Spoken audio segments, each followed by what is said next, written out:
So, Mark, we both saw the new movie by the Coen brothers, Burn After Reading. So what are some of your thoughts on this movie? Burn After Reading. Yeah. Well, blessings to the Coen brothers. Let's start there. I thought it was a really, really interesting movie. I thought it was really well done.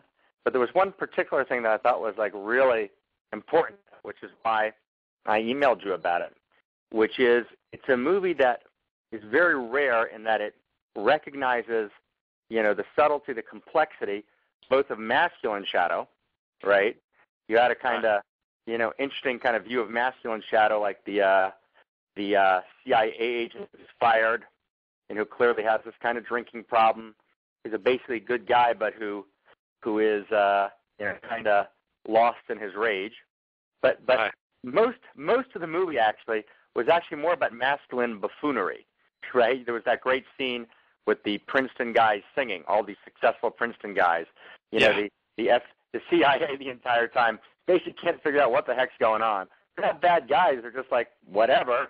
It's kind of this kind of masculine buffoonery, kind of like the men are almost like dumb blondes in some way. That kind of, transference of that caricature onto men, but with huge feminine shadow. There's this huge recognition of feminine shadow, and there's this, I'm madly in love with the feminine and with the goddess, but one of the things I've come to understand over time is that I made a certain mistake in my writing in kind of identifying the feminine with the spiritual. Not only in my writing, it was also my experience. Like, the feminine was kind of, the great goddess, and I didn't quite take seriously enough, the kind of stuff that the Talmud talks about in great depth, which is, there's also feminine shadow, just like there's masculine shadow.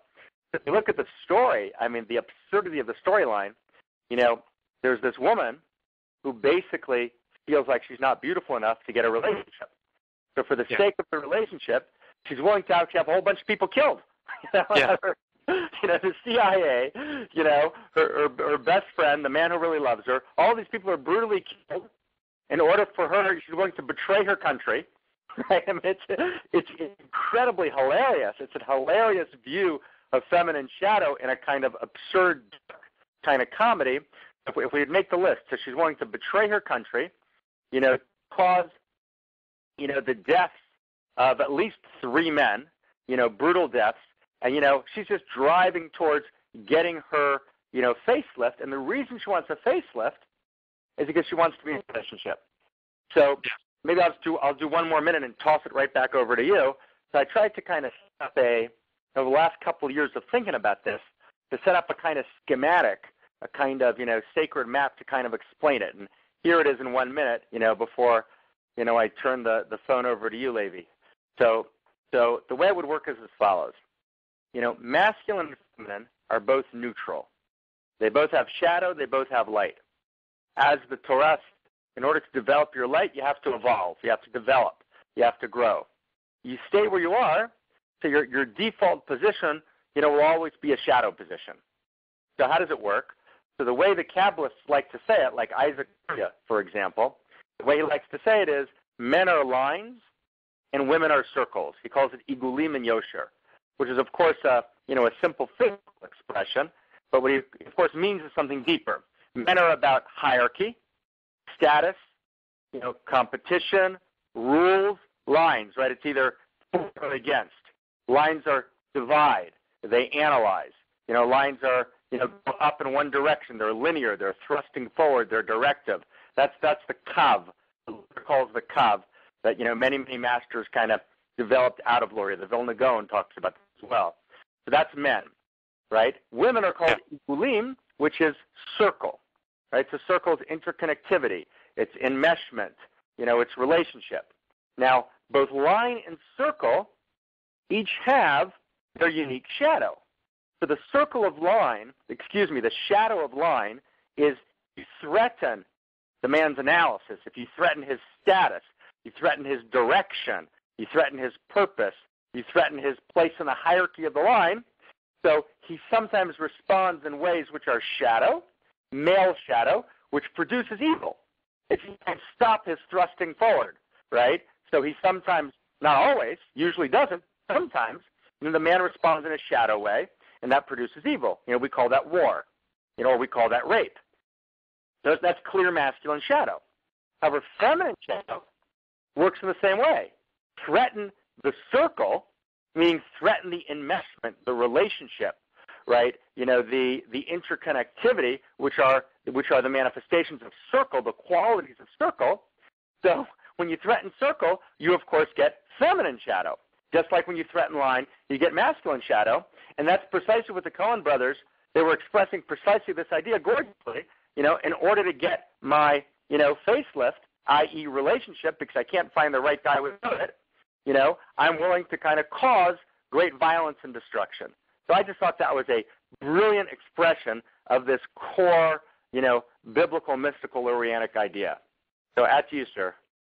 Okay.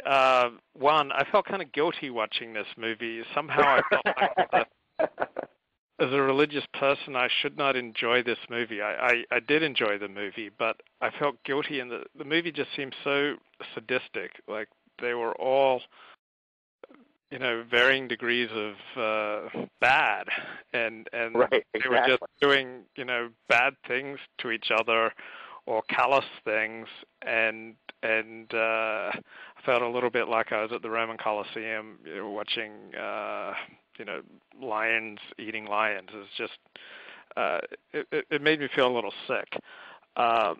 Second, I was interviewing a movie producer today named Mary Allo, who's just produced a movie called Battle in Seattle about the World Trade Organization riots in Seattle in 1999.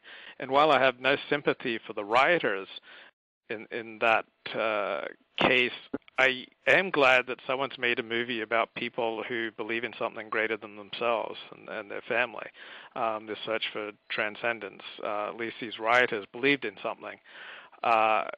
And I was thinking as I was watching this movie, if any of these characters believed in something greater than themselves, they wouldn't be in this giant mess. If they had any sort of cause above and beyond themselves, they probably wouldn't steal into other people's homes and just be so reckless in their pursuit of money and personal advancement. And so any sort of code would have saved countless lives. Right. In this movie, so and any sort of boundaries and a strong sense of boundaries would have saved them from destruction. Also, the notion that I know I often think I'm smarter than the people around me, and many of the characters in this movie think they're smarter than the people around them, but really that was only until you met me, right? Yes. Yeah, the ability to deceive oneself and to not realize that other people are onto you, and to wonder how long you can get away with it, was another disturbing part of the movie. And it was kind of depressing that there wasn't any good guy in the movie. Right. Well, there was one. There was one. I mean, you said so many things, but let's maybe pick up on that for a second. I thought that there was one. There was one person who was more of a tragic hero, and I wouldn't call him a hero. He was a tragic figure as opposed to a decadent figure. In other words, most of the figures in the movie were decadent. The one person I thought was tragic and not decadent was the owner of the Hard Bodies. What was it called? The manager. Yeah, I think he was the manager of the gym. The manager of the gym who was in love with her and who's she's changing and kind of, devolving, and, and is kind of drawn in to go and break in and, break into his computer just to prove that he's a man. Yeah. Which was, again, he didn't have a boundary on love. Like, even love needs boundaries. No, I think he was, he was clearly that's where wrong. He screwed up. Yeah, because he didn't have a boundary on love. Yeah, no, I think your substantive point is correct. I'm actually just kind of making a kind of more emotional or a kind of interior texture point, which is I think that, he's a classical example. Maybe we could focus on him for a second, then I want to go back to some other things he said. We could just talk about him for a second. So you're saying, just reflect back, of course, that his particular ethical failing is that, for him, love is a god. Yeah. And since he's worshipping